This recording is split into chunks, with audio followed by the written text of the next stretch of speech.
Taking another look at the lost world, the world that existed before the flood. Who was Adam's first wife? The myth goes as follows. There are those who like to believe that Genesis contains two accounts of the creation of humans. That Genesis chapter 1 verses 26 and 27, sometimes called the priestly version for purposes of this myth, show that man and woman were created at the same time, and actually that man was androgynous and then was divided and became both male and female.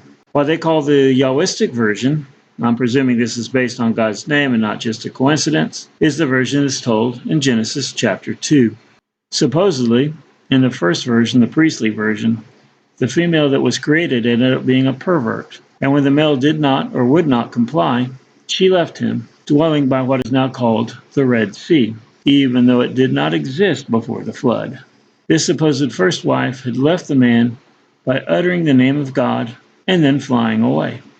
So God, who was apparently unsure of what to do at this point, decided to bring the animals of creation by the man to see which one he could choose as a new companion for him. We would hopefully consider this just pet shopping and not something even more perverted. When no new mate was selected, God put him to sleep, and he took a rib and used it to create a second mate. This is what we read about in chapter 2. Concerning the hypothetical first wife, God did not want to go after her himself, so he selected 3 angels to see her. They told her that if she did not return to the male, they would drown her.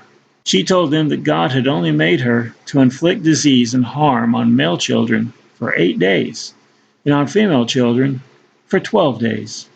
These angels made her promise by God's name that if a baby was wearing an amulet with their names on it, she would not harm the child. She changed over time, the story of her anyway, where she became a succubus, a female demon who slept with men in their sleep to progeny demon children.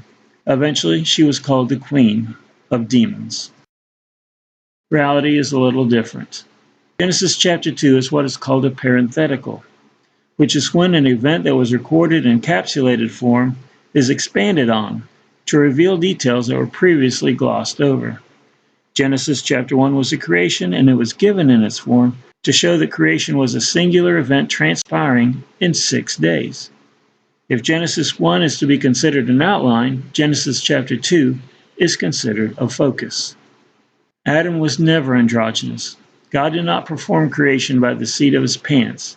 He even had redemption figured out before the foundation of the world. We read this in 1 Peter chapter 1, verses 18 through 20. King James Version. This parenthetical actually begins in verse 4 of Genesis 2, which says, "These are the generations of the heavens and of the earth when they were created, in the day that the Lord God made the earth and the heavens." Usually we think of people when we hear the word generations. That isn't the case here. It is not a wrong translation to read Genesis chapter 2 and 4 as, "These are the Tuldot." The word that is translated in King James Version as generations is also translated as histories. These are the histories of the heaven and of the earth when they were created in the day that the Lord God made the earth and the heavens. So what was encapsulated in Genesis 1:27 was expanded on here. Now let's look at the discrepancies between reality and mythology. We will begin with the name. Adam typically is referred to as Adam, but odds are that he wasn't given a name. He was formed from the Adamah, the ground, and as such was called Adam, a man. So that's what we call him. Adam simply means man. Eve would have been referred to probably as Ishtar, or woman. She wasn't given her name in the Bible until after Cain and Abel were born to her. So why would Lilith, the purported first wife, have a name? It would serve no purpose. There are only 2 of them on the planet. Hey, you, there's no doubt on who you're talking to. And if she had a name, where was it recorded that nearly 5,000 years later it would be discovered? For that, you'd have to go to the myths of the Sumerians and a female vampire named Lulu, as well as the Mesopotamian myth of a succubus demon named Lilin. In the first 2 chapters of Genesis, sin had not occurred anywhere. How do we know this? Genesis chapter 1 ends with, "And God saw everything that he had made, and behold, it was very good. And the evening and the morning were the 6th day." Even if the events of chapter 2 were separate from chapter 1, if one of the 2 humans rebelled against God, the conclusion to this would not have been, "God saw everything that he had made, and behold, it was very good." Also, that meant that sin did not begin with Lucifer, but with a human, and not by a man, but by a woman. Romans 5:12 would be wrong. It begins, wherefore, as by one man sin entered into the world. But if Lilith was real, and she had rebelled against God, Paul had his facts wrong. Spoiler alert, he didn't. Next, in the too much information department, how would anyone know why she rebelled? Legend has it she wished to be in the dominant sexual position and Adam refused to let her. Didn't even realize those existed. How would this even be known? There is no source that could have provided this information. This is even beyond conjecture. It reeks of fantasy, and the sick kind of fantasy.